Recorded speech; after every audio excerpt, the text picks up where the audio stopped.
boa tarde a todos. Agradecer a presença de vocês, Cristina e Winston. Agradecer a presença de todos conectados no canal do Instituto Casagrande, né, pelo YouTube. Agradecer também ao Instituto Casagrande, que nos cedeu esse espaço. Que nos cedeu esse espaço.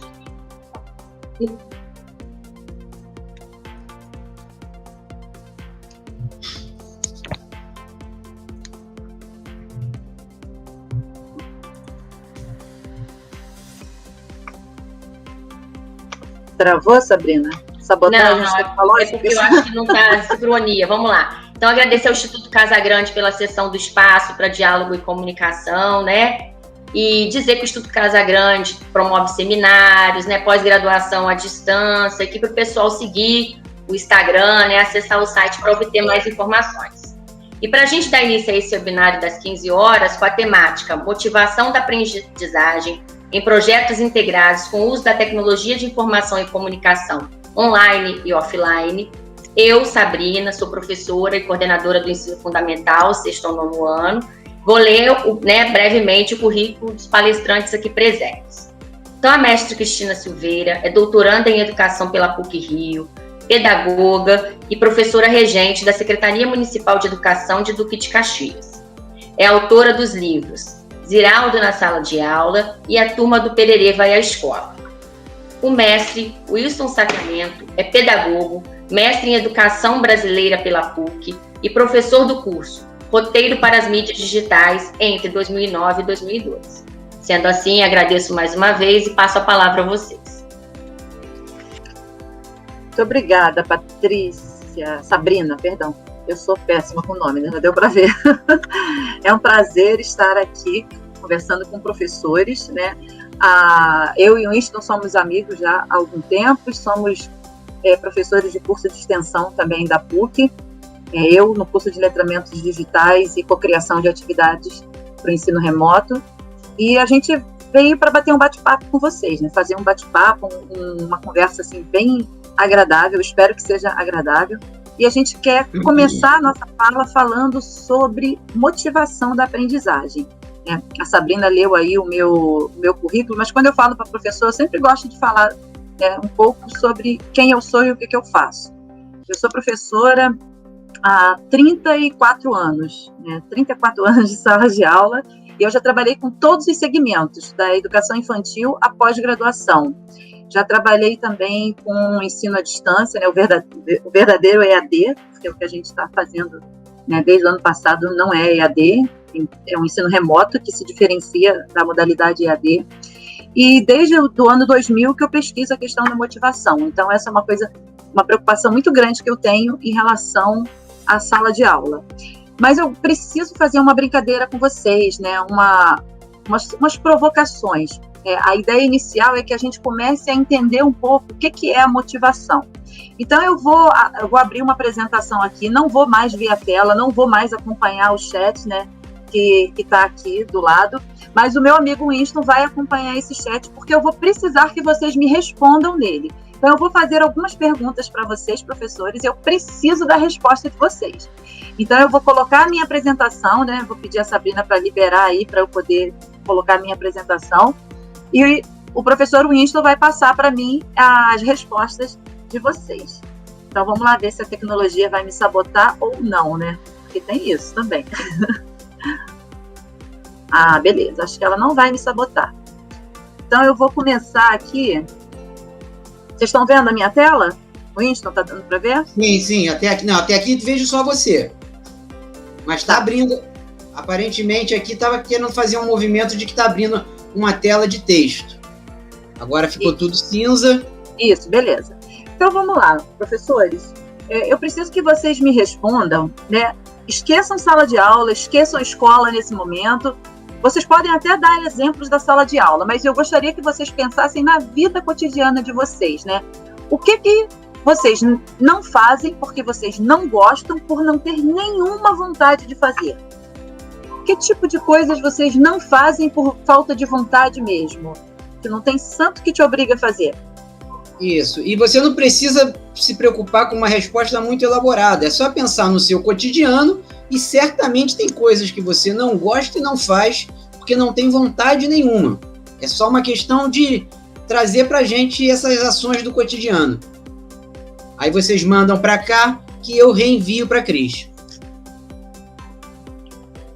Diz aí, Winston, o que você não gosta e não faz por não ter nenhuma vontade de fazer? Arrumar armário. Arrumar armário? Arrumar armário. Já estou me confessando aqui, né? Mas as roupas saem da máquina de lavar e vão para lá do mesmo jeito, entendeu? Não faço... Boa, bonita, aquela coisa embolada, né? Exato. É mais ou menos isso. Ó, Cris, estão aparecendo aqui respostas, ó. Musculação, acampar, dieta, passar roupa, ter gato, fazer comida. Ter gato, tadinho do gato. Agora fazer comida, eu fico imaginando. O pessoal deve viver de iFood. Eu trouxe alguns exemplos aí pra gente, olha. E alguns colegas acho que vão ser contemplados aí no exemplo. Eu coloquei exemplos pensando em mim. Mas aí eu me solidarizo aí com um professor ou professora que colocou a questão da musculação, que também é uma coisa que eu não faço por não ter nenhuma vontade. Gritar com o aluno, né? Olha só, meu lado professora também apareceu, porque gritar com o aluno é uma coisa que eu não faço. E não tenho vontade de gritar com o aluno.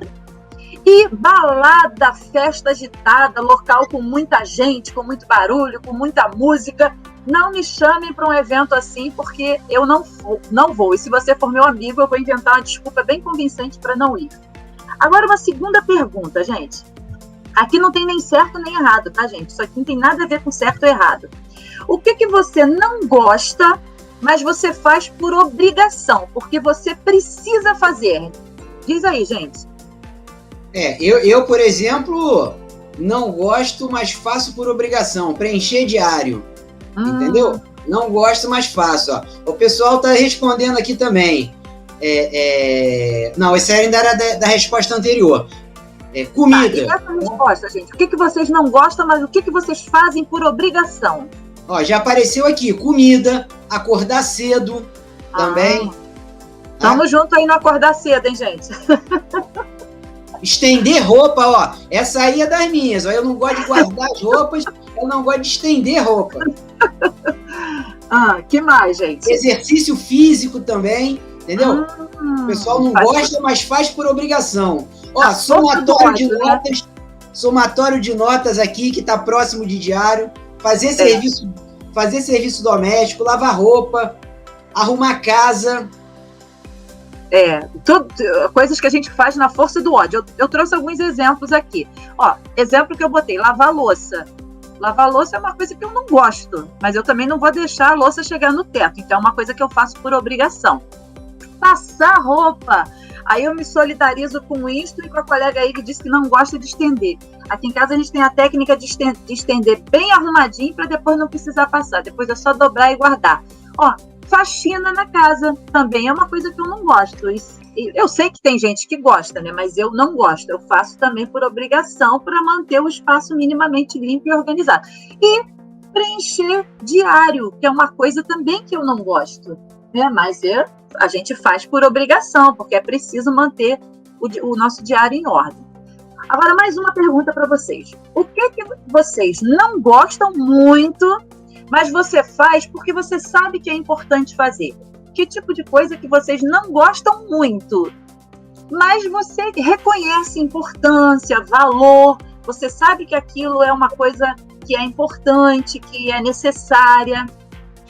Ó, tá começando a aparecer aqui, ó, usar telefone, acordar cedo também, trabalhar remotamente.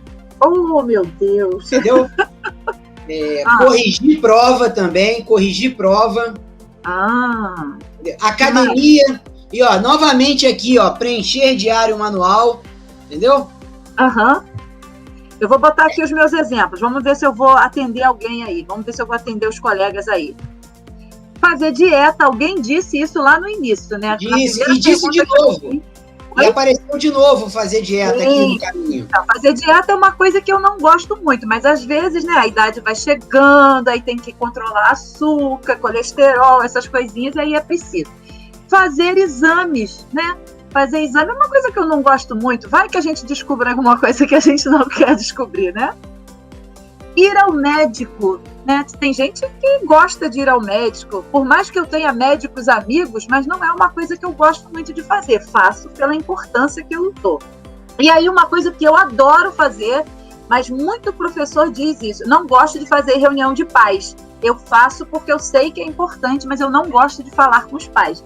E isso, para mim, eu já faço com prazer, né? Porque eu sou orientadora educacional da rede estadual do Rio de Janeiro, trabalho com ensino médio, e reunião de pais, reuniões com os alunos são coisas muito frequentes na minha prática. E agora mais uma pergunta, né? O que você faz porque é preciso, é importante e valorizado pelos outros? Que tipo de coisas que você faz porque você reconhece o valor e a importância que a sociedade dá para aquilo, que você faz porque as pessoas no seu entorno valorizam e dizem que está lá afirmado que culturalmente aquilo é bom e necessário fazer. Então vamos lá ver o que o pessoal começa a se manifestar aqui. E você, Winston? Olha, o que eu faço porque é preciso, é importante e valorizado. Ó, tá aparecendo aqui, ó, ouvir os outros, falar em público,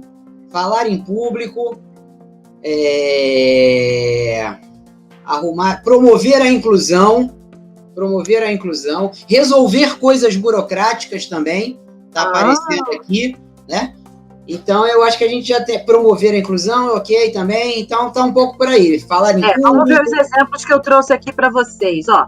Aprender uma nova língua, aprender um novo idioma. Aliás, adorei essa imagem aí. Atividade física, né? Alguém colocou isso lá atrás como uma coisa que não gosta e não faz de jeito nenhum.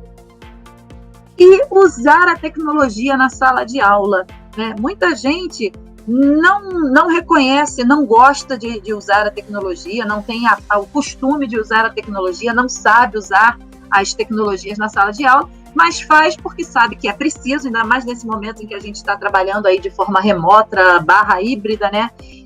Porque é importante, porque é valorizado pelos outros. E aí vem minha última pergunta para você. Não, perdão, a penúltima. O que você não gostava muito de fazer, mas você passou a gostar por achar que é importante, valorizado e bom? Aquelas coisas que a gente não gostava de fazer, mas aí a gente começa a fazer e pega gosto, como dizem os antigos, né? A gente acaba vendo importância, valor e vendo algo de bom naquilo. Eu, por exemplo, não gostava de me alimentar com frutas, legumes, principalmente legumes. Eu, quando garoto, não comia cebola, não comia alho, nada disso. E aí passei a gostar por achar que é importante. Mas, ó, as pessoas estão dizendo aqui, ó, ler livros, yoga, comer verdura, ouvir... Tá contigo aí, da verdura tá contigo, viu? Reuniões online, caminhadas, dieta também. Dieta aparece em todas as modalidades.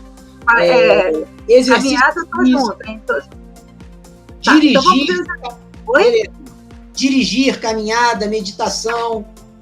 Dirigir, então, agora eu vou botar os exemplos que eu trouxe. A atividade física, que também era uma coisa que eu não gostava muito. No meu caso aí, eu tô junto com a pessoa da caminhada, tá? Plano de aula, gente. Tem professor que detestava fazer plano de aula. Esse era eu. Oi? Esse era eu detestava. Era mas você, aí... então. Foi inspiração em você, meu amigo. Tanta gente que não gostava de fazer plano de aula, mas quando descobre a facilidade que é para a sua vida e para o aprendizado do seu aluno, o plano de aula, a importância de uma aula bem planejada para o sucesso do aluno e a sua satisfação como professor, aí passa a gostar e depois não vive mais sem fazer seu planejamento. E trabalho em grupo, trabalho colaborativo. A gente vai ver mais adiante com o Winston como fazer trabalhos colaborativos. E aí é uma coisa que, mesmo que a pessoa não goste, às vezes ela começa a fazer e aí ela vai vendo o resultado disso, ela vai vendo que isso é importante, é valorizado tanto pelos alunos, como pelos outros colegas, como pela direção da escola, e é bom para a aprendizagem do aluno, é uma coisa muito boa para a aprendizagem, e aí acaba gostando. E aí vem a minha última pergunta para vocês, que é molezinha. O que vocês gostam de fazer e vocês fazem por puro prazer, sem que alguém obrigue ou peça a vocês? Tá? Esquece um pouco sala de aula, gente. Pensa aí, o que vocês gostam de fazer por puro prazer, por pura satisfação, por pura vontade própria? Que tipo de coisas, Winston? Olha, o que eu gosto de fazer e faço por puro prazer, sem que alguém me obrigue ou peça, é justamente usar tecnologias digitais no ensino, entendeu? É uma coisa que eu gosto de fazer, faço por prazer e ninguém precisa me obrigar nem pedir. Mas, ó, também estão aparecendo aqui, ó. Também estão aparecendo aqui. Mexer no celular, cozinhar, dormir, cuidar dos meus filhos, ir à praia, ensinar libras, cuidar da minha mãe, ler, maquiar, né, se maquiar, cantar, viajar, comer, ler. Opa! Esse pessoal está mais animado, né, Winston, do que o último grupo que a gente trabalhou. Ó, o exemplo que eu trouxe aí estou trazendo, pensando em mim também, viajar, né? Estou junto com essa pessoa aí. Apareceram vários. Apareceram vários aqui viajar. Viajar, namorar, beijar na boca, ser feliz, né, gente? Olha aí. O pessoal fica tímido, né? Esquece dessas coisas. E fazer um trabalho super dinâmico na sala de aula. Né? São coisas que a gente faz por prazer, sem que alguém nos obrigue. Essas perguntas que eu fiz para vocês até aqui, elas são perguntas relacionadas à qualidade da motivação. Né? Até a década de 1970, os estudos sobre motivação viam a motivação como um bloco único, uma coisa única, que só variava na sua intensidade, para mais ou para menos. A partir de 1970, os estudos foram separando a motivação em motivação intrínseca e motivação extrínseca. Então, a gente passou a olhar para a motivação como uma coisa que ou ela é de dentro ou ela é de fora. Ou a pessoa faz alguma coisa, se engaja em alguma ação por fatores externos, por coisas, né, por obrigação ou para evitar algum castigo ou para receber algum benefício. Né? Ou a pessoa se engaja nas ações por puro prazer, por pura vontade. Na década de 1980, para ser mais exato, em 1985, dois psicólogos norte-americanos, o Deci e o Ryan, eles elaboraram uma teoria chamada teoria da autodeterminação. É uma das mais modernas teorias que lida com a questão da motivação, e a gente, enquanto professor, a gente precisa dominar esse conhecimento que nos empodera enquanto docentes, né? Eu não sei se vocês assistiram aquele documentário sobre a rede. Como é que é o nome, Winston? Que eu sempre esqueço. Eu, para nome de filme de pessoas, eu sou uma desgraça. Aquele da rede. O Dilema das Redes. Dilema das Redes, isso. O Dilema das Redes, quem não assistiu e puder assistir, né, embora seja bem fantasioso o final e tal, mas ele traz para a gente uma noção do quanto tem de psicologia na internet, nos aplicativos, nas redes sociais, o quanto que as pessoas que criam e que fazem a manutenção dessas redes sociais, o quanto que elas manjam, o quanto que elas sabem de psicologia humana. E a gente, como professor, né, a psicologia é uma área afim da educação. A gente lida com pessoas, então só de lidar com pessoas, os conhecimentos relacionados à psicologia humana são importantes e fundamentais para a nossa prática. E quando eu conheci essa teoria, eu fiquei muito encantada, porque ela não lida com a quantidade da nossa motivação, mas ela lida com a qualidade dessa motivação. Então, esses dois pesquisadores, né, depois de mais de 30 anos de pesquisa sobre motivação, eles reclassificaram a motivação pela sua qualidade e não pela sua quantidade. Então, eles separaram a motivação em motivação controlada e motivação autônoma. Das perguntas que eu fiz aqui para vocês, eu vou voltar, né? A primeira pergunta que eu fiz para vocês, que é essa, o que você não gosta e não faz por não ter nenhuma vontade de fazer, as respostas que vocês me deram são respostas relacionadas à desmotivação, a qualquer ausência de motivo para vocês agirem. A segunda pergunta que eu fiz, né, o que você não gosta, mas faz por obrigação, porque é preciso fazer, é uma resposta que está ligada a uma motivação extrínseca controlada, porque você não faz por vontade, ai, que tesão de arrumar a casa, de passar uma roupa, de lavar uma louça. Não, você faz porque você tem a obrigação de fazer ou porque você precisa para fugir de alguma sanção, caso você trabalhe numa escola e não preencha os diários. A gente sabe que diário é um documento sério, é um documento, são os ossos do ofício, como a gente fala. Então, isso é motivação controlada por fatores externos. A terceira pergunta que eu fiz para vocês também é motivação controlada, né? Aquelas coisas que vocês não gostam muito, embora vocês reconheçam que tem alguma importância, né? Ainda assim, vocês não fazem por vontade própria, mas vocês fazem por demandas externas. Algo fora de vocês diz que é necessário fazer. A quarta pergunta que eu fiz para vocês, né? Embora vocês já reconheçam a importância e o valor, sabe do quanto aquilo é importante para vocês, vocês ainda são dominados por essa motivação externa, por esses fatores externos, né? E vocês viram que as respostas elas foram variando, o que quer dizer que a motivação é algo extremamente pessoal, né? O que me motiva não necessariamente motive o Winston. O que motiva a ele não necessariamente motive a mim da mesma maneira. Então, os fatores externos eles vão ter influências diferentes sobre a nossa motivação. E aí, pensem em vocês e pensem nos seus alunos. Pensem em vocês, pessoas, nos seus alunos, pessoas, em vocês, docentes, e no aluno de vocês como alunos de uma escola em que vocês são os professores. Essa quinta pergunta que eu fiz para vocês, o que você não gostava, mas você passou a gostar por achar importante, valorizado e bom, né? Embora a pressão tenha sido externa, mas você passou a gostar. E essa teoria, a teoria da autodeterminação, ela trabalha muito com essa percepção sua sobre o ambiente, sobre as pessoas e sobre a sensação de bem-estar, de prazer. Então, se você não gostava muito, mas passou a gostar, já há satisfação, já há prazer. E aí, embora seja uma motivação extrínseca, né, deflagrada por fatores externos a você, é considerado uma motivação autônoma, porque você já age por vontade própria. Lembra da questão do plano de aula que eu falei, que o professor, quando ele percebe a importância e o valor do plano de aula para o trabalho dele, ele passa a gostar daquilo.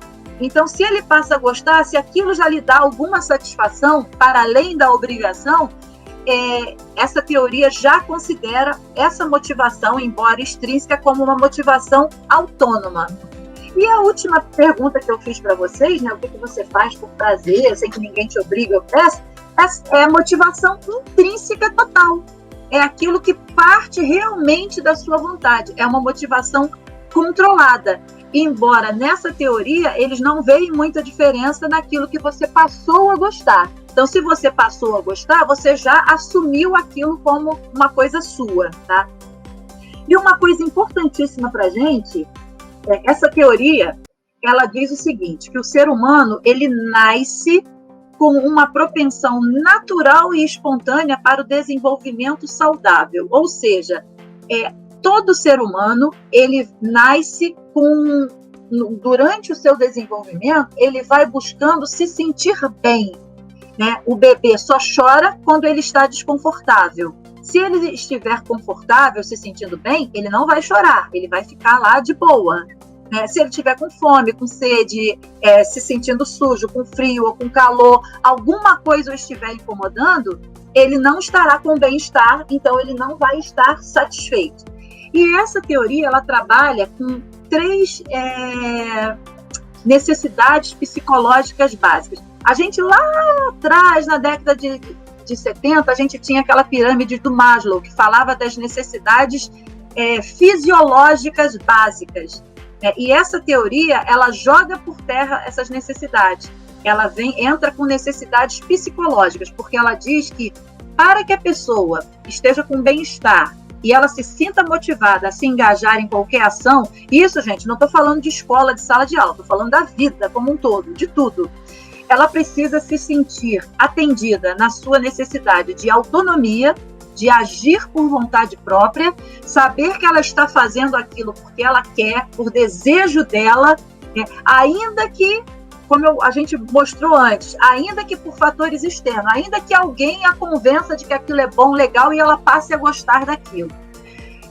A sua necessidade de competência, quando a pessoa se sente competente de dar conta daquela tarefa, daquela ação, daquilo em que ela está envolvida, e a sua necessidade de vínculo ou de pertencimento, quando a pessoa se sente vinculada a outra pessoa que está propondo a ação, quando ela se sente pertencente àquele espaço onde aquela ação acontece, né? E para vocês não acharem que eu estou falando de sala de aula, vou dar um exemplo aqui de vida, de relacionamento, né?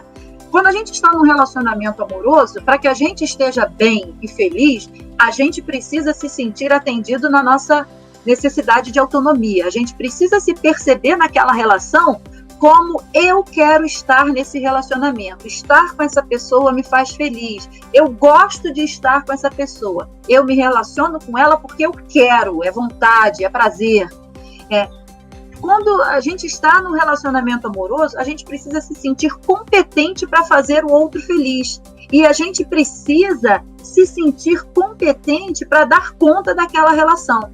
Um relacionamento em que uma pessoa tem a sua autoestima ferida, machucada, ou se sinta inferior ao seu parceiro, ou superior ao seu parceiro, é uma relação em que a competência ela vai estar estremecida, ela não estará atendida. E a questão do vínculo, né? Quando a gente está no relacionamento, a gente precisa estar vinculado a essa pessoa, se sentir pertencente àquele relacionamento, parte daquele relacionamento. Ninguém ama sozinho, né? Então, e essa teoria, ela diz o seguinte, que essas 3 necessidades, elas são um tripé. Então, não adianta a pessoa estar atendida em 2 e em uma não estar. Então, se eu estou num relacionamento porque eu quero estar, porque eu amo essa pessoa, porque eu adoro essa pessoa, eu me sinto vinculada àquela pessoa, mas eu me sinto inferior a ela, eu acho que ela está sempre acima de mim, a minha autoestima está mexida, essa relação tem tudo para naufragar. E o mesmo acontece com as outras aqui. Eu estou numa relação em que eu sei que eu posso fazer a pessoa feliz, aquela pessoa tem tudo para me fazer feliz, eu me sinto vinculada a ela, mas eu me sinto meio que forçada a estar nessa relação. Eu não queria estar vivendo essa relação nesse momento. Então, assim, se uma dessas 3 necessidades estiver falhando, né, ou não for atendida, a pessoa não se perceber atendida nessa necessidade, não vai fluir. E isso, agora trazendo para a sala de aula, em relação ao nosso aluno, a nossa escola, a nossa prática. Nós, enquanto professores, as nossas práticas, elas precisam, quanto mais ela garantir que o nosso aluno se sinta atendido na sua autonomia, de se engajar, porque o foco da sala de aula é engajamento, é o nosso aluno participar, é ele ser um sujeito ativo do seu aprendizado, né? Então, se as nossas ações, elas devem contribuir para que o aluno se perceba agindo autonomamente. Elas devem contribuir para que o nosso aluno se sinta competente em dar conta daquela tarefa, em dar conta da sua parcela, né? Porque o aprendizado tem um esforço, uma parcela que é do aluno, né? Então, mas o aluno precisa se sentir competente para isso. Uma tarefa muito além do que o aluno é capaz, ou muito aquém, né? Ambas vão fazer com que ele caia no tédio. Uma por ele não conseguir e outra por ele achar que aquilo é muito bobo, né?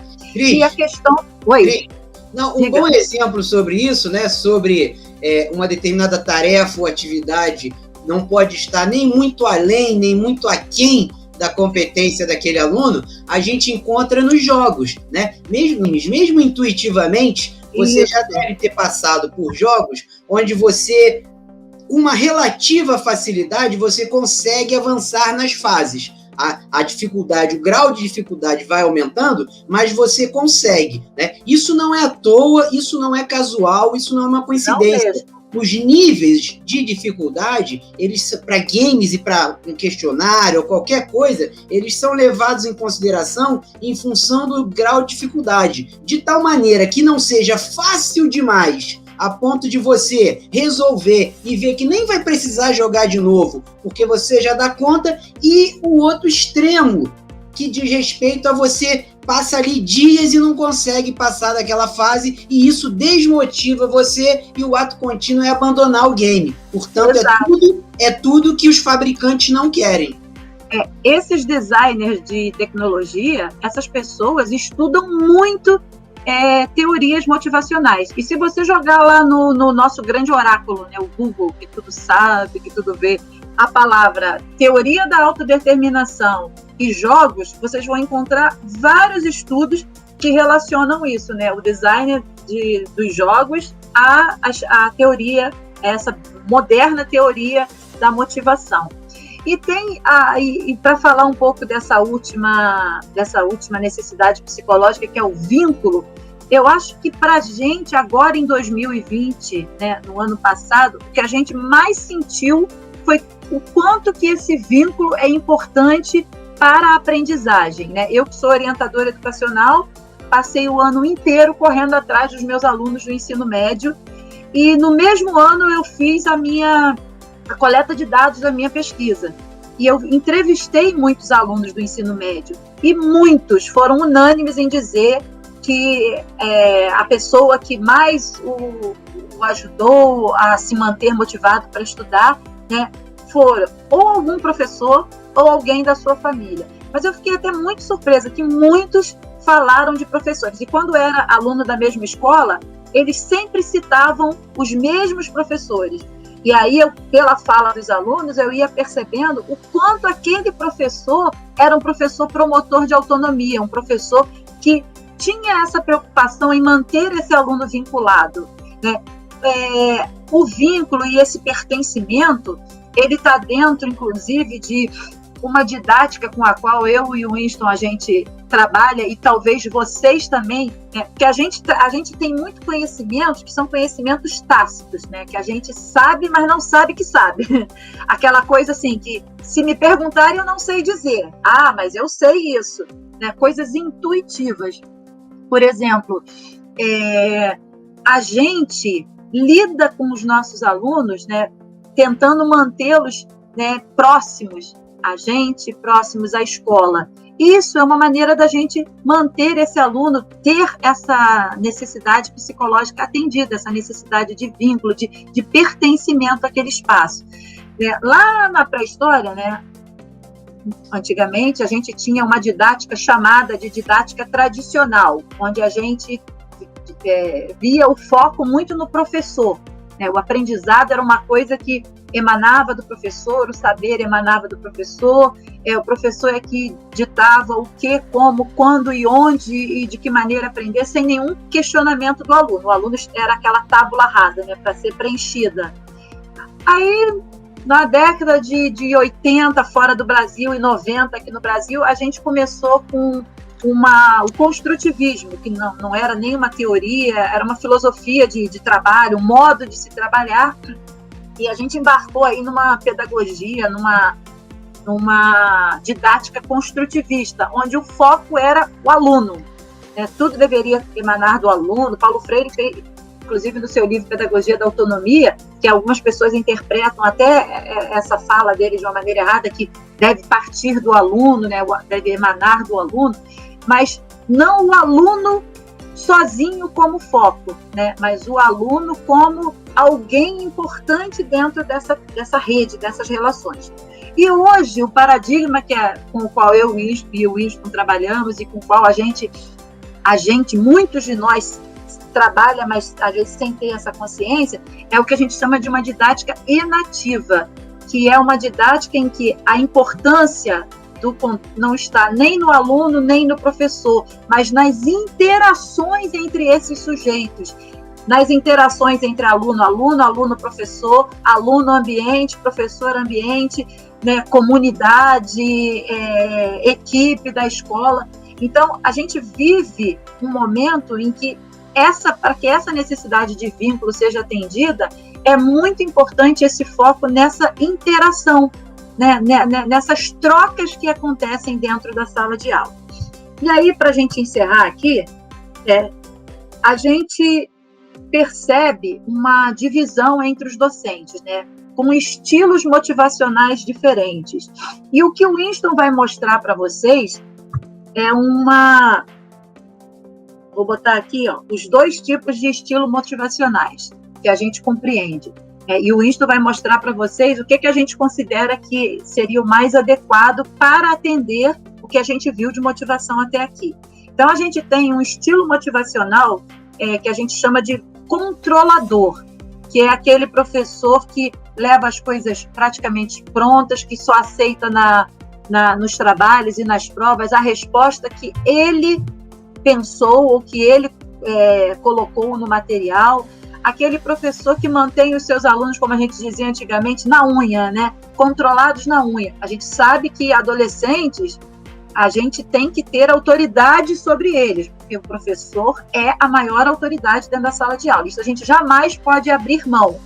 Mas essa autoridade, ela não prescinde de autoritarismo. A gente pode ser um professor que seja um promotor de autonomia, mas com autoridade dentro da sala de aula, reconhecidamente como alguém que chegou na frente, que tem saberes além dos saberes do aluno, mas que nem por isso vai deixar de aprender com eles. E o quanto que a gente aprende em cada aula que a gente dá. Então, esse estilo motivacional docente controlador, ele é um estilo de professor motivador que tende a formar alunos com perfil motivacional controlado, ou seja, alunos que estarão sempre sobre aquela motivação controlada que a gente viu, que farão as coisas por obrigação, pela nota e nunca pelo aprendizado. E assim, o que a gente quer da sala de aula? A gente quer que o nosso aluno tire nota 10 ou a gente quer que o nosso aluno aprenda, que o nosso aluno cresça, que o nosso aluno avance?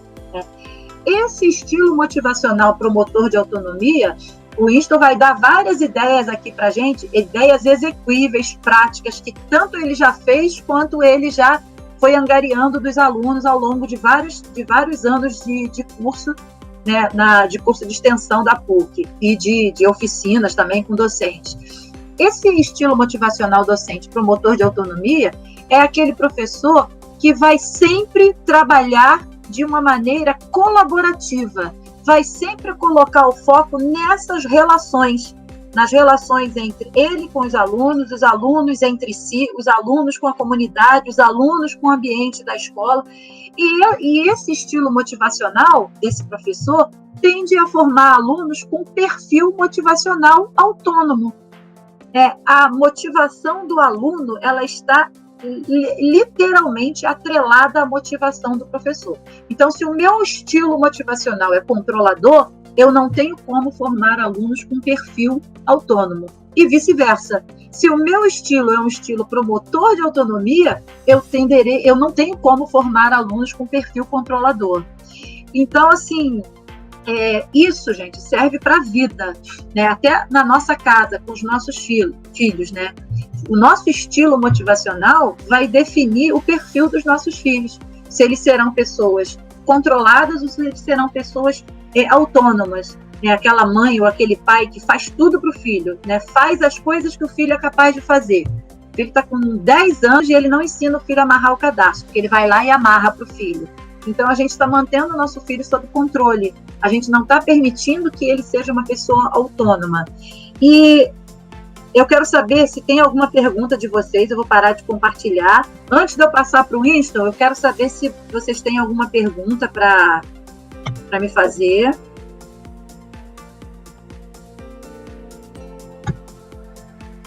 Winston, vocês estão aí?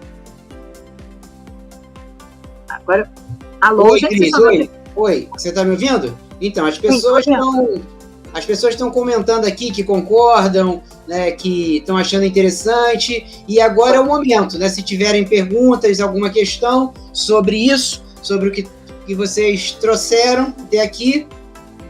Bem, eu gostaria de saber se vocês têm alguma pergunta, porque eu vou passar para o Winston e ele vai mostrar tudo que eu falei até agora, né?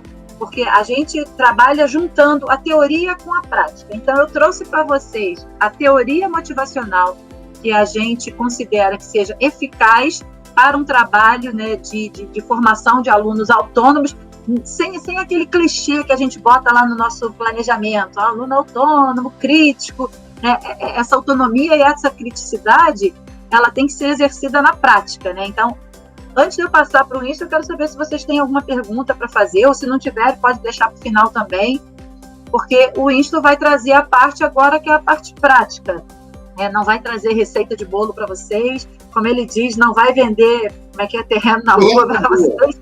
Ele vai trazer coisas práticas, ideias que vocês podem replicar. Mas o mais importante do que ele vai trazer agora são vivências, tá? Eu acho que o que ele vai trazer para vocês são vivências inspiradoras, tá? Ó, teve um comentário aqui, Cris, comentário aqui que assim, ó, ficou tudo bem claro para mim, foi a Lívia Kodato, da relação entre a motivação do professor e dos alunos. Essa questão da autonomia e do controle e como que isso reflete na motivação dos alunos. Ok, então ficou claro para vocês, né, essa relação. Acho que eu procurei ser bem didática e eu vou passar para o Winston. Mas assim, gente, tem alguma dúvida? Enquanto o Winston estiver falando, eu vou também entrar aqui, mas se vocês tiverem qualquer dúvida, vocês podem me acionar. E agora eu vou ficar observando aqui os comentários para o Winston. Isso. Tá? Agradeço a atenção de vocês. Winston, você vai... Tô abrindo aqui, espero que esteja aparecendo aí. Tá aparecendo? Não. Nada? Não. Qualquer coisa eu posso projetar para você, se for o caso. E agora? Não. E agora? Continua não, é? Meu Deus do céu, isso parece um... Estamos aqui no share screen, conforme... Você consegue? Projete, amigo? Consigo. Eu te mandei por Zap também, se você quiser, tá? Gente, então, enquanto a Cris tá me dando esse apoio aqui, porque esse share screen sempre dá problema comigo, boa tarde para todo mundo, né? Não, peraí, Cris, tem uma pergunta aqui, ó. Como romper as dificuldades motivacionais? Ó, uma pergunta aqui, ó, do Gustavo Sampaio. Como romper as dificuldades motivacionais que surgem neste momento remoto? Então, como romper Repete aí a pergunta, porque eu estou tentando sair agora e não consigo sair da tua apresentação. Como romper as dificuldades motivacionais que surgem neste momento de ensino remoto? Então, nesse momento de ensino remoto, gente, nesse momento de ensino remoto, né, o que eu falei aqui e o que o Winston vai apresentar são coisas que servem tanto para o ensino remoto quanto para o ensino presencial, tanto para o online quanto para o offline, né? As 3 necessidades psicológicas básicas, elas precisam ser levadas em consideração, né? Quanto mais a gente levar em consideração na hora de planejar as nossas atividades, pensar em atividades em que o nosso aluno possa realizar ou se engaje nelas de maneira autônoma, pensar em atividades que o nosso aluno se sinta competente na hora em que ele está fazendo a atividade e não perder o vínculo com esse aluno, manter tanto o aluno e você vinculado, como ele vinculado aos demais colegas. Eu não sei se o Winston vai trazer atividades em grupo, mas existem vários aplicativos que a gente pode e deve usar, né? O Padlet, o Jamboard do Google, eu não sei qual é a plataforma que a rede de vocês está usando, mas a gente tem vários aplicativos que são leves, fáceis de baixar, e mesmo que não dê para trabalhar com aplicativo, gente, pensar em atividades que os alunos possam fazer via WhatsApp, que eu acho que é uma ferramenta primorosa para a gente usar nesse momento, né? Muitas operadoras de telefonia oferecem WhatsApp, Instagram e Facebook de graça, sem mexer no pacote de dados dos alunos. E eu acho que a gente deve investir nessas ferramentas. Trabalho em grupos, separar os alunos em 5 ou 6, porque é o número máximo que dá para se reunir pelo WhatsApp. A gente tem questões que vão muito além do pedagógico. E a gente não vai poder dar conta do mundo, a gente não vai resolver tudo. Nós temos questão de acesso, que são questões muito graves, muito sérias, que os governos, né, os governantes precisam dar conta disso. E a melhor maneira, que eu acho, é a gente estar sempre trocando com as equipes, trocando com os nossos governantes. No caso de vocês, a Secretaria Municipal de Educação. Né? Eu não sei quais são as barreiras que vocês enfrentam, eu não sei quais são as dificuldades, o que vocês têm de possibilidades. Agora, o que eu sei que é fato é que a gente deve botar o nosso foco sempre na possibilidade e nunca na dificuldade. Porque se a gente colocar o foco na dificuldade, a gente não vai fazer nada. E a educação básica, em 2020, para muito além da educação do ensino superior, mostrou que sabe arregaçar as mangas e ir lá e fazer alguma coisa acontecer. Muitos alunos sem acesso. Então, isso é uma coisa muito local. Eu não posso dizer para vocês, façam isso. Eu não tenho essa receita. Quem dera eu tivesse essa resposta para vocês. Mas existem coisas que são muito locais e que precisam ser pensadas, né, muito localmente. Né? As escolas precisam ter autonomia para decidir como vão agir. Né? Eu acredito muito que as secretarias, inclusive o professor Helder, que é muito compromissado com a educação, eu imagino que com a equipe dele, ele está pensando em maneiras de como trabalhar em 2021, mas ele não vai decidir isso sozinho, né? Ele vai decidir isso com a rede dele, com vocês. Vocês juntos é que vão descobrir o jeito de vocês de caminhar, que a gente está igual naquela frase do Tiago de Mello, né? Eu e o Insto aqui, a gente não está trazendo um caminho novo, a gente está trazendo uma nova maneira de caminhar. E pode ser que vocês peguem essa nossa nova maneira e repliquem em uma terceira, quarta, quinta nova maneira de vocês, tá? Tá ótimo. Posso botar, Winston? Pode botar sim.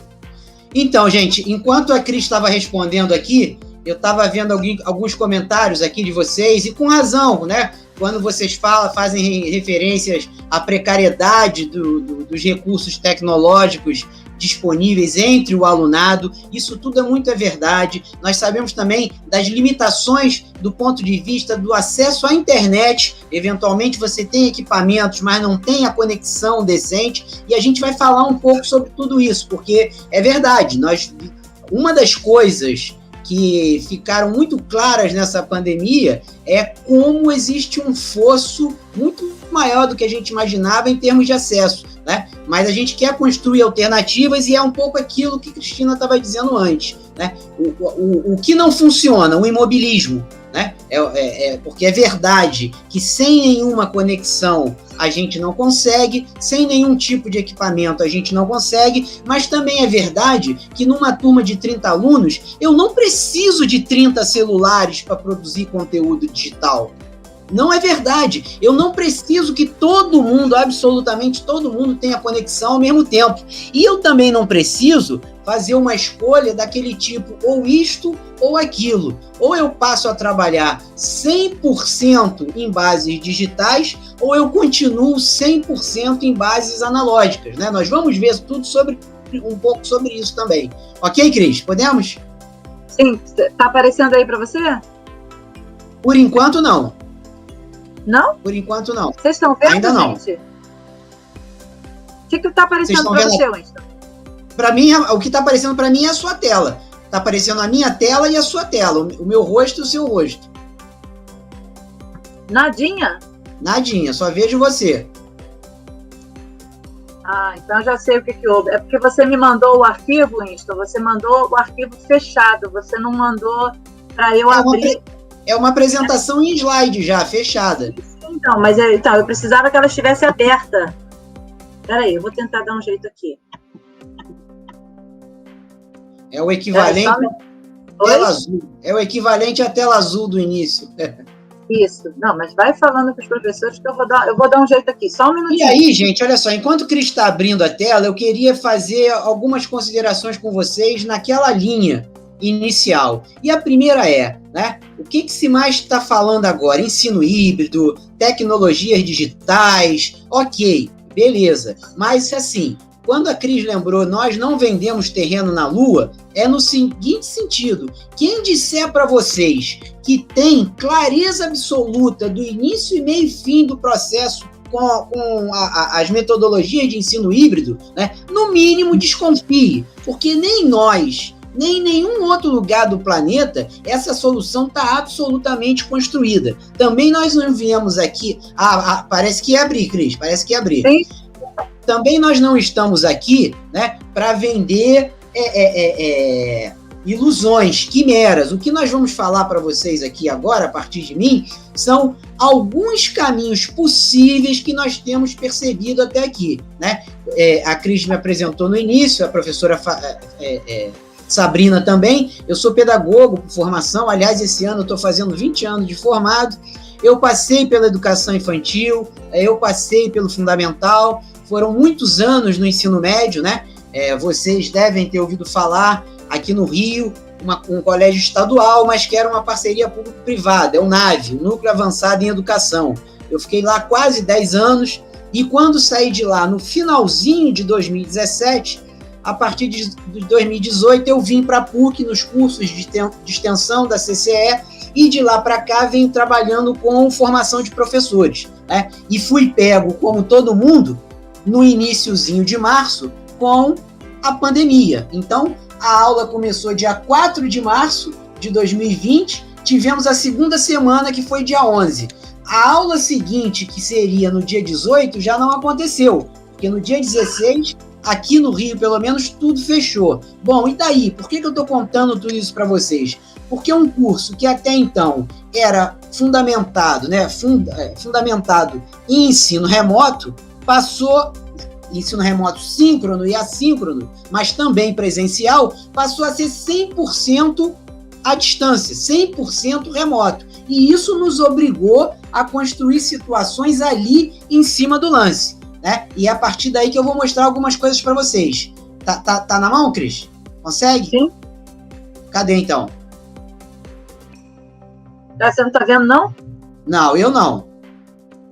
Mas olha só, se você consegue projetar para todo mundo, e eu posso abrir o meu aqui, não tem problema, eu posso ir falando pelo meu. O importante é que você consiga abrir aí, porque aqui eu não consegui. Tá. Pergunta aos professores se eles estão vendo, porque agora eu não vejo nada. Tá. Vocês estão vendo, gente? Manda uma mensagem aí no chat, por favor, se vocês estão conseguindo ver a tela branca com o início da apresentação. Não, ensino híbrido e tecnologias. Ensino híbridos e tecnologias. Tá dizendo aqui, ó, apareceu e sumiu. E agora? Agora, pela fala das pessoas, não. Não? Tem alguma coisa aí que tá pegando. Tá, peraí que eu vou tentar de novo, então. Não sei o que tá acontecendo. Tá, vamos lá de novo. Share screen. Só vejo vocês. Tá, pergunta a eles agora. E agora, gente? Agora vocês estão vendo, não estão? Tá uma frasinha. Toda dor pode ser suportada se sobre ela puder ser contada uma história. Mas as pessoas estão dizendo que não aparece. Aparece para mim, mas não aparece para você, para eles. Aqui tá dizendo que tá sendo compartilhada. Não, agora sim, ó. Isabela Malheiros, sim. Pessoal, todo mundo tá vendo agora? Vou passar para a segunda tela, Winston. O ensino híbrido e tecnologia. Isso. Ó, aparentemente, aqui apareceu. Então, pessoal, do que estamos tratando aqui e por que esses... A partir de agora eu não vejo mais vocês. E por que essas marcações aí? Porque eu acho que é importante, a gente não vamos gastar aqui horas e horas e horas falando estrito senso sobre conceito teórico, mas acho importante a gente colocar algumas balizas, inclusive para a gente se proteger, né, de aspas, né, jogadores de conversa fora que vêm com umas incríveis narrativas tentando fazer parecer que é absolutamente difícil o que nem é tão difícil assim, tá? Então, do que nós estamos falando aqui, Cristina e eu, quando falamos de ensino híbrido? Olha, cabe nessa frase, metodologia que combina aprendizado online e offline. Nesse exato momento aqui, nós estamos fazendo um aprendizado online e síncrono. Por que síncrono? Porque eu estou falando e vocês estão me vendo imediatamente. A Cristina estava falando, idem, né? Mas poderia ser um aprendizado online assíncrono. Por exemplo, o Google Classroom. Desculpa, gente. Eu poderia desenvolver toda uma arquitetura de aprendizagem, né, com tarefas as mais variadas, desde a leitura de um texto, à produção de um podcast, e tudo isso mediado por uma plataforma como o Google Classroom. Se eu utilizo o Zap como uma plataforma auxiliar no ensino remoto, também posso considerar online assíncrono. Por quê? Porque eu mando a mensagem para você, eu mando uma determinada orientação para você e você não necessariamente vai ler na mesma hora e menos ainda responder. Agora, tem a outra parte do ensino híbrido, que é o quê? É o offline. É conforme está destrinchado aqui para vocês. O aluno aprende numa relação virtual no online e no offline presencial, o foco está onde? Nas possibilidades e especificidades da interação presencial. O que eu quero dizer com isso? Eu tenho, né, muitas colegas professoras, e eu tenho ouvido gente que está voltando para a escola hoje, né, ou volta a semana que vem, conversas do tipo, mas o ensino híbrido aqui que está proposto é mais ou menos assim. Segunda e terça, vem à escola os números pares. Quartas e sextas, vem à escola os números ímpares. E eles fazem basicamente o que um faz em casa como par, o outro faz com ímpar. Então, considerar que o ensino híbrido é simplesmente dividir a turma, né? É importante? Estamos preservando as crianças da aglomeração, mas não vamos nos iludir. Se a gente promove aglomerações não de 30, mas de 15, de 10, ainda assim estamos promovendo aglomeração. Portanto, a gente precisa considerar o que, do ponto de vista das interações presenciais, é indispensável para que eu possa, naquele momento, fazer uso daquela situação. Vou dar um exemplo aqui prático para vocês, né? Fundamental 2, que é onde estão vocês aí em Paraíba do Sul. É um momento em que determinadas relações de proximidade não estão muito construídas. Então, se eu estou trabalhando, por exemplo, com sistema métrico, distâncias, está aí uma boa oportunidade para experimentar isso no presencial, para que eles possam construir uma relação espacial que aprendam a respeitar a metragem mínima para aproximar as pessoas, né? Ou seja, situações que são insubstituíveis. De forma não presencial. Então, isso é a primeira coisa que eu queria conceituar com vocês, do que é que estamos falando quando falamos sobre ensino híbrido. E, na sequência, né, sobre o uso de tecnologias digitais nesse ensino híbrido. Tá? O uso de tecnologias digitais e digitais e analógicas também, né? Elas precisam fazer parte de uma estratégia de ensino que ela esteja interessada e orientada pela qualidade da motivação para aprender, que tem a ver com o que a Cris estava falando. Não basta, né, e completando aqui, não basta eu usar as tecnologias digitais na perspectiva de um fetiche tecnológico. Vou usar efeitos especiais, portanto, estou fazendo uso de tecnologias digitais. Não, eu preciso usar as tecnologias digitais na perspectiva que a Cris trouxe para a gente. Em que medida uma determinada estratégia que incorpora tecnologias digitais contribui para a questão do vínculo, para a questão da competência, para a questão da autonomia do aluno. Eu preciso estar pensando sempre nisso, porque senão fica a tecnologia pela tecnologia. E aí não vamos conseguir alterar a qualidade da motivação. Por isso, porque não é só uma questão de efeito especial, é uma questão de fazer parte de uma estratégia de ensino, tá? Cris, vê se até aí está claro para as pessoas, se ficou claro esses dois momentos conceituais, se está tranquilo. Amigo, eu não estou vendo mais nada, porque eu estou projetando, então tá saindo da minha tela, estou com a tela cheia. Tá ok. Então vou eu aqui pressionar o F11, tá bom, aqui ó.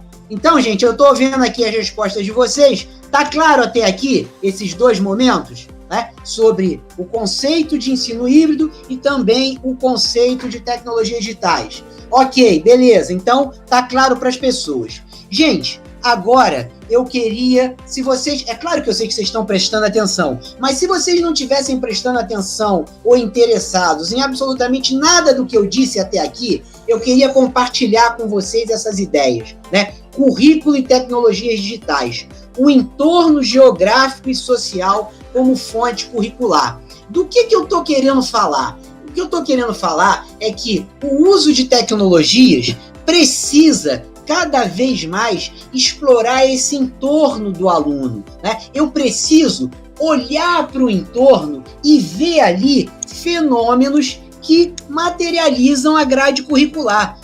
O quê? Como assim? Então vamos lá. Cris, pode avançar mais uma.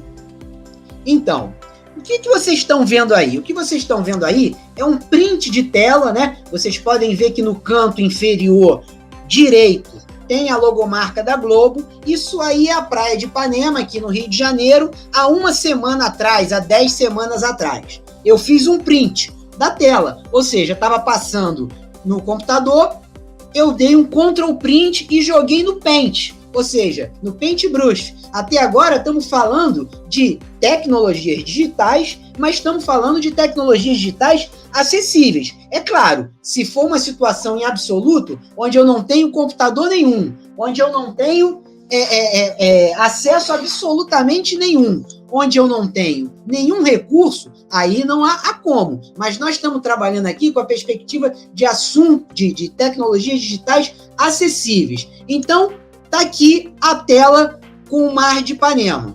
Segue, Cris, por favor. Na sequência, mais um print de tela. Reparem, os recursos tecnológicos que a gente está usando aqui, eu vou insistir nisso. Print screen. E o que aparece essa tela? Né? Aparece a taxa estimada de transmissão da Covid. E aí mostrando em 1.2, em 1.21, na semana anterior, 1.4. Lembrando que a tela anterior é aquela tela mostrando a praia lotada. Pode seguir, Cris, por favor. Mais um print de tela. Dessa vez mostrando a média móvel de morte aqui no Rio de Janeiro. Ok? Cris, segue.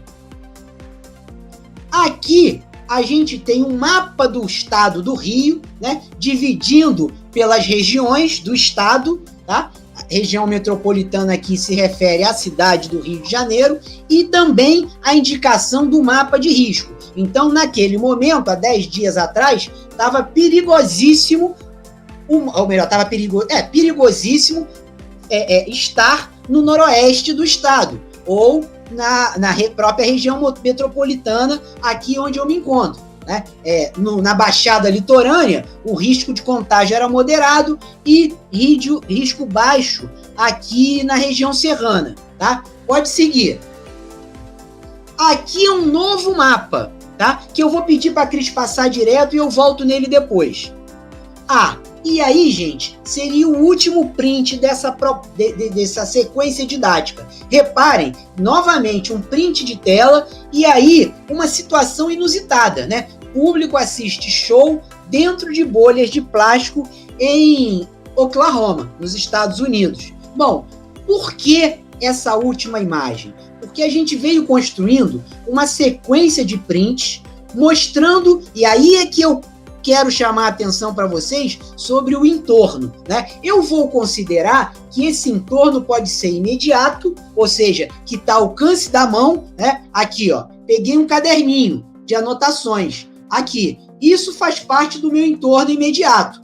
Agora, o que está ao alcance da televisão é esse meu entorno não imediato, mas ainda assim, a praia, os índices, tudo são imediatos. Então, ao fazer isso, Cris, volta lá para uma daquelas telas que fala sobre os índices. Uma anterior a essa. Aqui, por exemplo, eu tenho conteúdos de matemática. Eu tenho conteúdos de estatística. Aí você vai dizer, mas estatística não se ensina no fundamental. Ok, mas a questão de variação, essas telas que vocês estão vendo aqui, foram montadas para exemplos de ensino médio. Mas o que eu quero mostrar para vocês é o princípio. Eu poderia usar, por exemplo, como eu vi uma sequência que mostrava em caixinhas com um número de contaminados em cada cidade. Então eu poderia usar dessa maneira também. A matemática está aqui. Segue mais uma, Cris. Aqui eu tenho o conteúdo de geografia, né? Eu posso explorar o conteúdo de geografia. Então, a partir desse olhar para o entorno, eu tenho uma abordagem a partir desse entorno que considera matemática e considera geografia. Oi. Desculpa te interromper. Não só de geografia, mas também de língua... não só de geografia, matemática, mas língua portuguesa também. Porque é um trabalho em que esse mapa deva ser transcrito de uma forma dissertativa, do aluno ou falar sobre ou escrever sobre o que está sendo apresentado, né? Porque dados só são frios. Eles precisam de palavras que tornem isso palatável, né? Então, se você voltar lá para a primeira tela, volta um pouquinho mais. Mais uma. Aqui, ó, gente, ó. Vocês estão vendo aqui, ó, produção escolar, tecnologias e linguagens digitais. Aí tá aqui geografia, matemática e ILP, que eu tô chamando, né, de língua portuguesa, e era exatamente aí que eu ia pegar a produção textual que pode derivar dessa relação entre matemática e geografia, né? Agora, como é que eu faço o salto para produzir conteúdos digitais? Aqui, ó, eu posso... É por isso que eu tenho essas hashtags aqui, ó. Eu posso trabalhar infográfico, mesclando conteúdos de matemática e de geografia. Eu posso trabalhar a linguagem do meme, né? Ou seja, eu posso explorar uma situação. Qual é o meme? Que tipo de humor crítico e questionador você usaria em cima daquela imagem da praia lotada, né? Podcast. Eu posso pegar os dados locais aí de Paraíba do Sul, né? Quais são os dados locais aí de contágio e de letalidade, né? E eu posso produzir um podcast. E aí, gente, quando eu estou falando produzir um podcast, né? Do que é que eu preciso hoje para produzir um podcast? Basicamente, um telefone celular que grave áudio e qualquer computador que tenha do Windows 95 para cá, ou seja, todos, ninguém está usando hoje, até porque elas nem rodam mais, que não seja do Windows 7, Windows 8 para cá. E lá você tem o Windows Movie Maker, por exemplo, que vai te permitir, a gente não vai falar aqui sobre a técnica de edição, que não cabe, mas o que eu estou querendo garantir para vocês é que, se num conjunto de 30 alunos, 3, 4 tem um computador em casa, nós podemos montar grupos de trabalho onde vai ter gente que vai fazer o quê? A captação de áudio, vai gravar no celular o áudio. Outros vão fazer o roteiro, ou seja, que tipo de pergunta eu preciso fazer para apurar isso? E aí, no jornalismo, a gente tem perguntas de esclarecimento, a gente tem perguntas de análise, a gente tem perguntas abertas e fechadas, um tipo de pergunta fechada, né? Os índices de contaminação aqui no Rio de Janeiro estão altos. E aí, ao invés de dar margem para o prefeito enrolar, se ele vai ou não iniciar a vacinação naquele bairro, né, uma pergunta fechada é a pergunta que só cabe respostas do tipo sim ou não. Então, a vacinação começa semana que vem, prefeito? Semana que vem, secretário de saúde? Esse é um tipo de pergunta fechada, né? E isso tudo são técnicas que a gente pode participar para os alunos. Uma pergunta de esclarecimento é a pergunta do... Eu tenho tudo isso mapeado, posso mandar para vocês, mas é uma pergunta, né, onde a resposta traz para a gente os elementos básicos. Então, eu posso construir podcast, eu posso construir infográfico, eu posso construir vídeo minuto novamente usando o celular, captando segundos sobre a opinião das pessoas, por exemplo, para usar a máscara. Você está usando? Você não está usando? Eu estou aqui improvisando as propostas porque, por exemplo, eu não conheço o contexto da sala de aula do Valmir. Eu não conheço a turma da Lúcia Duque. Eu não sei com quantos alunos o André Ricardo trabalha, né? E não vou ficar aqui tentando adivinhar. Mas a questão é olhar para o entorno, né? Olhar para aquilo que está ao alcance e procurar ver ali conteúdos curriculares. Tá fazendo sentido para vocês até aqui, gente? Esse tipo de abordagem? Vocês estão validando? Só para eu saber se eu posso mostrar mais um tipo de exemplo. Como a gente tem 15 minutos, eu posso passar, Winston, para o outro? Pode sim. Vai para o outro. Isso, mais um. Aí, gente, aí é um outro tipo de entorno. E aí eu vou acabar por aqui a minha apresentação. Que tipo de entorno é esse? Aí é o entorno que realmente está ao alcance da minha mão. O que acontece? Vocês estão vendo aí no canto superior esquerdo um plano geral de uma escadaria. E no detalhe, né, vocês estão vendo o quê? O pessoal da biologia aí vai poder me ajudar. Vão ver líquens, um tipo de líquens. Por quê? Porque isso é muito próximo da minha casa. E o que eu reparei? Eu reparei que, dependendo do dia em que chove mais, chove menos, o líquen se propaga mais ou menos. Inclusive, em alguns momentos, ele parece que está morto, né? Parece que é só uma casca seca. Adianta, Cris, por favor. E aí, ó, o que é essa tela, essa placa maior à esquerda, né? É o que eu chamo do meu campo de observação. Isso aí fica a 300 metros da minha casa. E eu reparei isso, que os líquens, eles se comportam... Os líquens são fungos, né? Que quando a gente estuda biologia, origens da vida, né? As primeiras, digamos assim, ensaios da vida fora do universo aquático, eu posso explorar isso. Avança, Cris. Repare aqui, ó. Aqui você tem uma foto em detalhe que quando você amplia, e aí eu tenho 50 anos, né? Eu não tive a menor chance de ver uma imagem dessa ampliada meu Deus do céu, no microscópio, quando eu era aluno da escola do ensino fundamental, do ensino médio, né? Não tinha como. As nossas câmeras fotográficas, e esse celular, o meu aqui, gente, é um celular vagabundo, entendeu? É um celular simples, comum, comparado com os celulares que tem aí hoje. E olha a qualidade da imagem. É aí que eu quero chegar, entendeu? Você não precisa nem de grandes quantidades de equipamento e nem da última moda em termos de equipamento. Então aqui, o que é relevante é que eu olhei para o meu entorno e eu vi um conteúdo de biologia que eu posso explorar com os meus alunos, ok? Muito mais útil, muito mais mobilizador, e Cris é quem fala isso, do que simplesmente dizer, abram a página do livro de ciências, na página tal, vejam a imagem. Não! Você vai procurar. Agora, isso não quer dizer que você vai ter que ensinar líquens. Isso é um exemplo que eu estou trazendo para vocês, ok? Avança. Por favor, Cris. Aqui, ó. Aí, aqui, por que eu trouxe essa sequência de fotos? Porque eu acabei descobrindo que na minha casa, numa pedra, né, um pedaço de granito, como vocês estão vendo aí, também tem o líquen. E aí ele vai variando. Parece que não está vivo, né? Aparentemente o leigo olha para essa imagem, a não ser que seja um professor de biologia, uma professora de biologia, e não vê nada, vê casquinhas, né? Volta uma, Cris. Mais uma.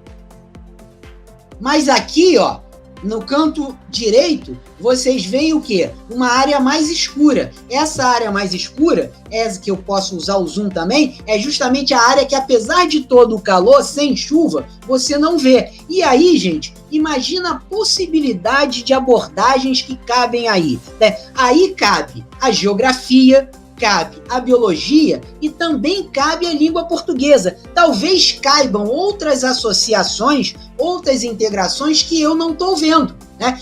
A produção textual aí pode cair, inclusive, para ficção. Não necessariamente para não ficção. Eu posso criar uma ficção e que dá vida para esses líquens. Eu posso nomear, né? Eu posso dizer que cada bloco desse é uma família. Ou seja, eu estou improvisando aqui com vocês, mas só para mostrar que as narrativas não precisam ser apenas não ficcionais, de caráter jornalístico. Elas podem ser ficcionais também. Eu posso, por exemplo, dar nome para cada uma dessas microcolônias, né? E fantasiar, ficcionar por que umas desenvolvem mais e menos, mas eu também posso explorar a perspectiva o quê? Científica, do tipo, em que ecossistema, em que bioma esse tipo de vida pode aparecer ou não. E, novamente, tudo isso pode gerar o podcast, pode gerar o vídeo minuto, né? E aí, uma outra oportunidade, a gente pode entrar nas técnicas específicas de como produzir o conteúdo digital, ok? Nós não vamos fazer isso aqui que a gente não tem tempo, mas o que eu quero reforçar com vocês é isso. Para fazer esse tipo de proposta aqui, né, eu poderia passar o resto do dia dando exemplo para vocês, mas o relevante é um celular e um computador, e eu não preciso ter várias máquinas à disposição, porque eu posso montar grupos, né? Por exemplo, você pode ter, isso acontece muito em sala de aula, alunos muito extrovertidos e alunos muito introvertidos, que não querem aparecer do lado da câmera, né? Mas eles podem estar do outro lado, ou seja, eles podem estar fazendo a captação. Reparem que essa sequência de fotos aqui, elas aparecem num plano geral, à esquerda, num plano médio, no centro, e um plano detalhe, ou close, no canto. Isso são técnicas de fotografia que a gente aprende, e que elas nos dão o quê? Essa noção do plano geral, que é uma quadra mais ampla, até o detalhe, até aquela tela onde eu vejo o esporo do líquen, né? E todas essas percepções eu posso explorar com a produção textual, eu posso fazer um gráfico. E aí, para terminar mesmo, Cris, eu estou muito aqui na matemática, né? Eu posso fazer um gráfico para dizer em qual desses blocos eu tenho mais ou menos concentração de líquens, né? E aí, gente, o céu é o limite, né? O que eu acho que é relevante aqui é a gente perder o medo de usar as tecnologias. E um segundo medo, de achar que tem sempre que ser tecnologias da NASA. Você pode produzir conteúdos para vídeo, para áudio e para fotografia, sim, usando tecnologia, né, que está mais ou menos disseminada. E, por exemplo, e aí para terminar, naquele papo do ensino híbrido, talvez o momento de mandar os nossos alunos e alunas para a escola, presencialmente, é para usar o aparato tecnológico da escola que ele não tem disponível em casa, né? Então nós vamos pensar uma distribuição de alunos e alunas considerando essas questões. De repente, o entorno dele não permite sair para fazer esse tipo de coleta de dados fotográficos. Então nós vamos pensar num outro tema, num outro conteúdo, né? Então eu queria ficar por aí para não explorar mais o tempo, mas Posso interromper, Winston? Por favor. Tá. Então, deixa só em cima do que você... Eu estou com dificuldade para sair da tela aqui agora, peraí. Sim. Só para dar continuidade ao que você falou em relação ao uso das tecnologias, né? Depois, no final, a gente faz aquele merchandise e você entra com o curso de férias, você convida os professores aqui presentes para aprenderem essas técnicas para o curso de férias. Fale. Não, e assim, quando você fizer o teu comentário, aí eu quero que você volte depois dele, para aquela tela, vou gastar 30 segundos, que tem aquele quadro e a fotografia do post, tá? Tá. Só uma coisa em relação ao que o Winston está dizendo, de a gente não ter medo entre aspas, né?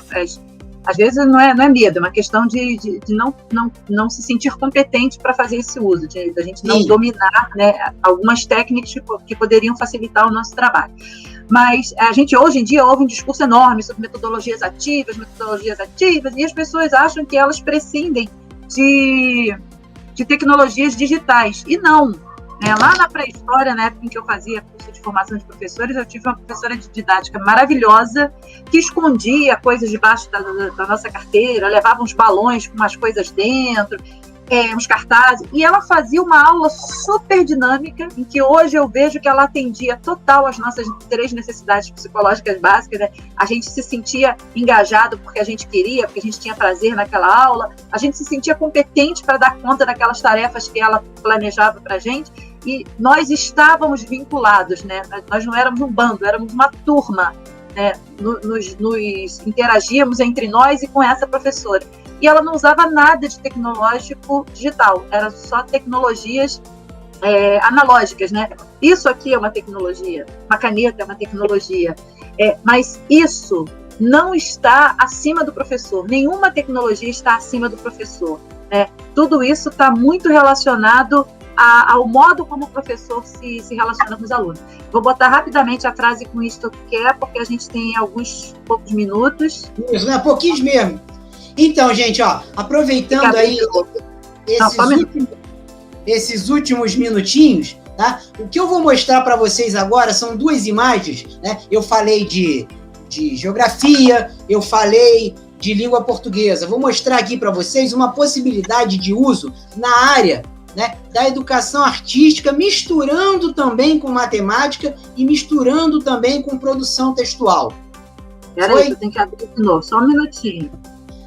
E com relação à propaganda, né, eu peço a vocês que sigam a nossa conta no Instagram, que é @saladigital, tudo junto, _, aquele tracinho, né? Então @saladigital, tudo junto, e aquele tracinho embaixo, o underline, não é o hífen, é o underline. E aí vocês vão ver a nossa divulgação, né? Tem um curso de férias, que é um curso bem no modelo de oficinas, que dura 2 horas, né? São 3 encontros de 2 horas cada encontro, e são as 3 últimas semanas de fevereiro, né? Que é muito nessa pegada instrumental. Vamos lá, professora, professor, vamos recolher. O que você tem em casa? Você tem um celular? Tem, né? No seu computador tem algum editor de vídeo ou de áudio mais básico? Tem, não tem? Se não tem, olha, vamos usar esse aqui. E aí a gente vai abrir a BNCC e vamos explorar alguns exemplos de como fazer, tá? E tem o curso. Esse curso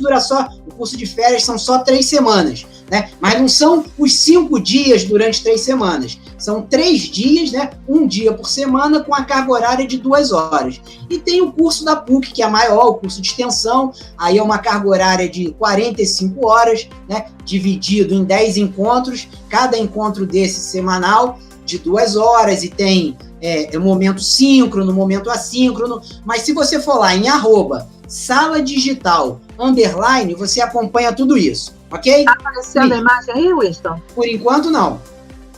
Tá aparecendo para vocês? Porque para mim tá dizendo que tá compartilhando. Aqui tá abrindo agora. Então, pessoal, vocês estão vendo à esquerda essa pintura, isso é um quadro, né? Isso é uma pintura, e à direita um poste, né? Bom, e o que eles têm a ver? O que eles têm em comum, né? E o que isso pode nos levar, né? Essa imagem, que é uma pintura do pintor famoso, né? Que é o Kandinsky, e ao lado você tem um poste que tem em qualquer lugar, qualquer cidade do Brasil, você vai encontrar um poste. Onde é que está o ponto de encontro, né, a interseção entre essas duas imagens, pensando didaticamente, né, e pensando inclusive no fundamental.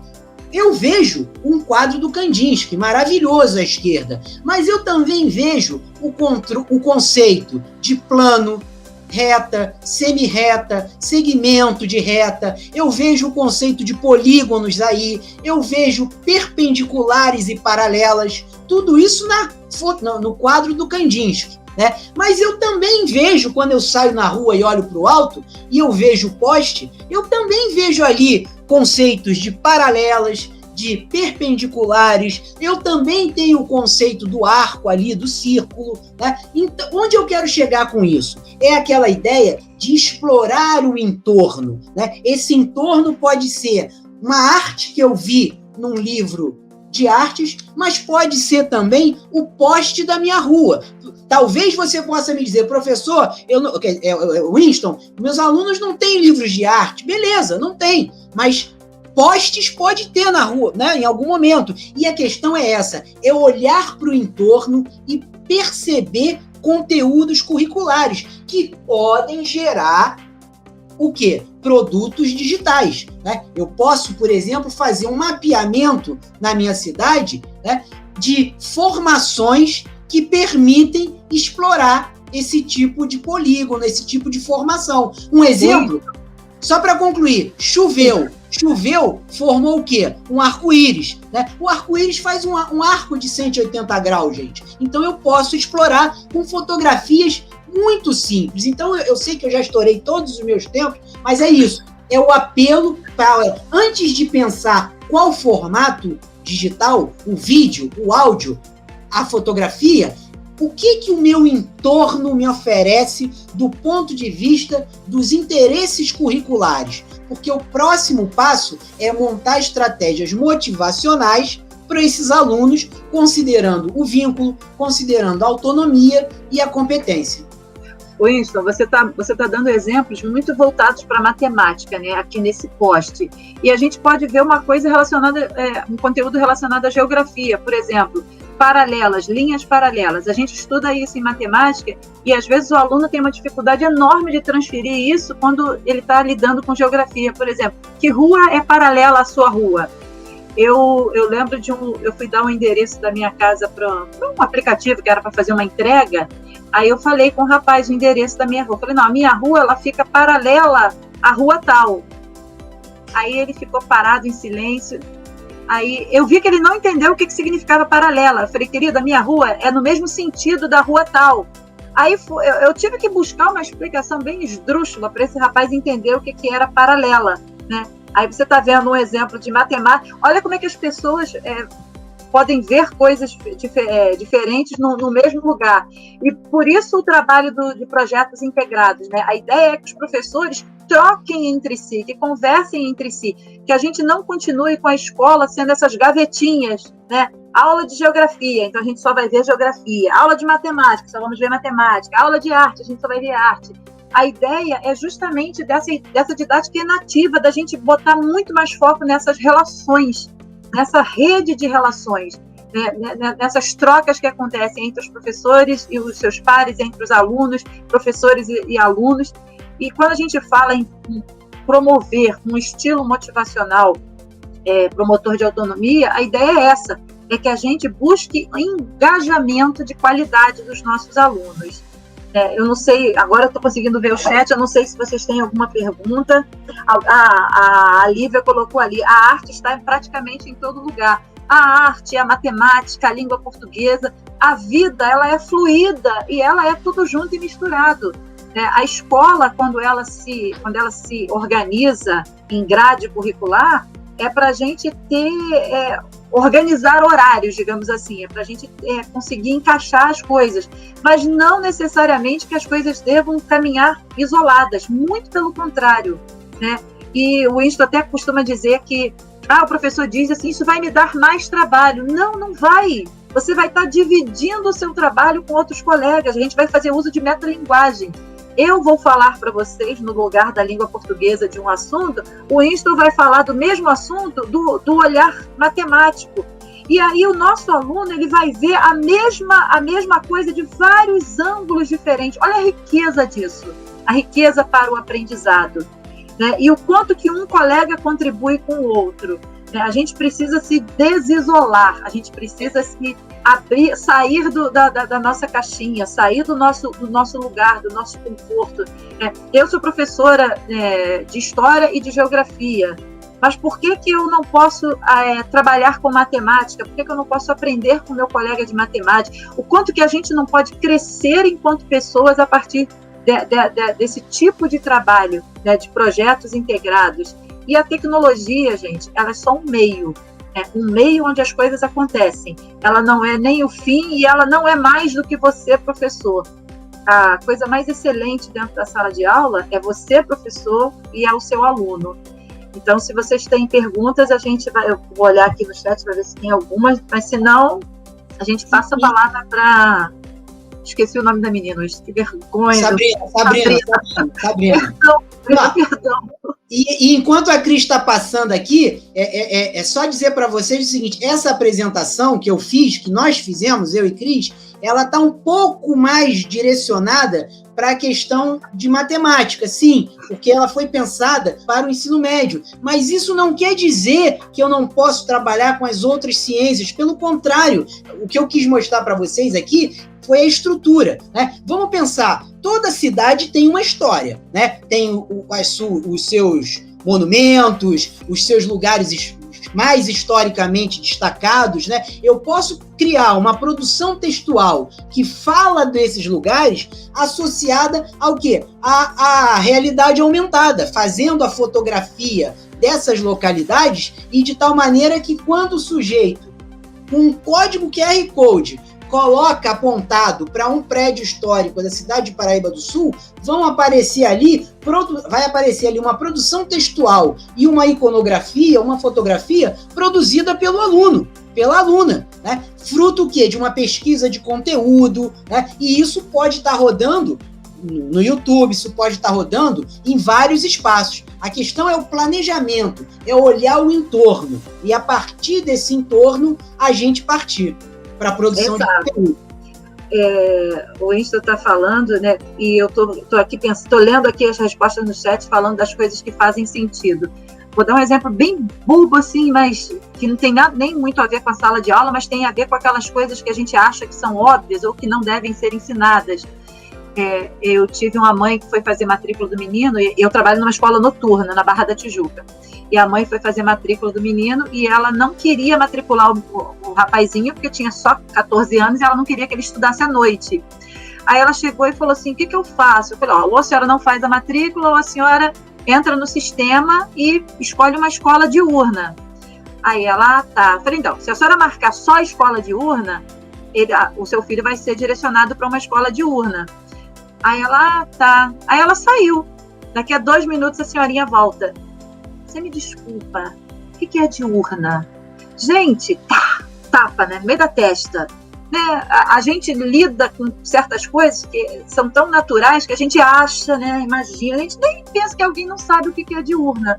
Aí caiu aquela ficha, eu falei assim, eu não levei em consideração o entorno nesse momento, né? Da simplicidade, da ignorância, de não saber, de ignorar certas coisas daquela senhorinha. Aí eu voltei e expliquei, não, a senhora tem que escolher a escola diurna, né, que funciona de dia, e noturna, que funciona à noite. Aí já arrumei uma ideia dela lembrar. D de dia, diurna, N de noite, noturna. Mas assim, é isso que o Winston fala, do entorno, né, da gente se localizar e a gente, como alguém, o Winston vê matemática em tudo. Sim, e a gente vê matemática em tudo, a gente vê geografia em tudo, a gente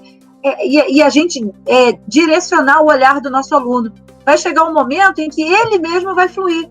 Né? Esses trabalhos, essa aprendizagem que a gente chama de aprendizagem colaborativa, que são esses projetos integrados, dá um trabalho do inferno no primeiro, no segundo já nem tanto, e quando a gente vê, o nosso aluno já entra no esquema e já começa a trabalhar daquela maneira.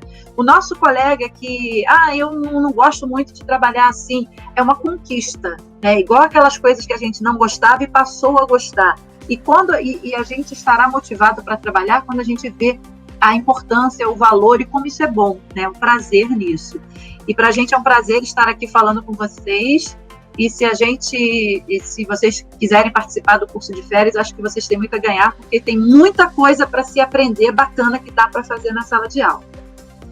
Sabrina, estou tentando ser fiel ao tempo que você me colocou. Você está sem som. Fechou o som de novo. Fechou o microfone, Sabrina. Olha a sabotagem tecnológica, gente. Acho que ela congelou. Oi, eu fechei, desculpa. Não, tudo bem. Tá travando dela. Então, agradecer a vocês. Nós que agradecemos a oportunidade, né, Winston? Não, totalmente. Agradecer a vocês por tudo, pela contribuição, generosidade, partilha do conhecimento. Com certeza a gente sai daqui bem mais enriquecido. Tá ótimo. Olha, gente, só tá aparecendo aí junto com o meu nome, aí tá aparecendo, mas o endereço é só a partir do arroba, né? @saladigital_, tá? E lá vocês vão encontrar todas as informações do curso de férias e também do curso da PUC, tá? Mas, pelo amor de Deus, uma coisa não tem nada a ver com a outra e é um prazer estar aqui, né? Não mesmo, é só aproveitando a oportunidade. Mas o curso é bom, modéstia à parte, nós fazemos belo curso. Deixar um abraço também para o professor Helder e para todos os colegas da Secretaria Municipal de Educação de Paraíba do Sul, Até brinquei com o Helder que eu tenho afinidades com essa terra, embora tenha ido uma única vez. A minha mãe nasceu em Paraíba do Sul e eu fui levar minha tia para voltar à terra natal e pretendo voltar. E o dia que eu voltar para levar minha tia de volta, eu quero com certeza ir à secretaria para conhecer vocês pessoalmente, tá? Vai ser um prazer. Eu também, é o maior prazer. E assim, eu tenho todo o interesse do mundo em construir parcerias, conversar com as pessoas, né? Porque uma coisa importante, eu e Cristina, a gente tem adotado essa perspectiva. A gente quer falar com professores, a gente vem da academia, a gente vem do mundo da pesquisa, mas a gente quer dialogar com professores e professoras, é gente que preenche diário, né? É gente que precisa dar conta de uma grade curricular, de um conjunto de aprendizagens, e é por isso que a gente está construindo juntos soluções. Então, para a gente é muito importante, inclusive, ouvir coisas do tipo: olha, eu tentei isso aí que vocês falaram, deu tudo errado, não consegui nada. Ok, beleza, aprendizagem é processo. Então, vamos lá, vamos ver cada uma das etapas, o que fizemos, o que não fizemos, e onde minimamente acertamos, e daí para frente, como é que podemos continuar. Né? Porque às vezes a gente esquece que até esse momento aqui, dessa transmissão online, né, com pouca queda, com pouca variação, levou um certo tempo, né? Então, é por aí, gente. E, mais uma vez, obrigado pela paciência em me ouvir. Ok. Tchau, gente. Boa tarde para todos, tá? Tchau, tchau, gente.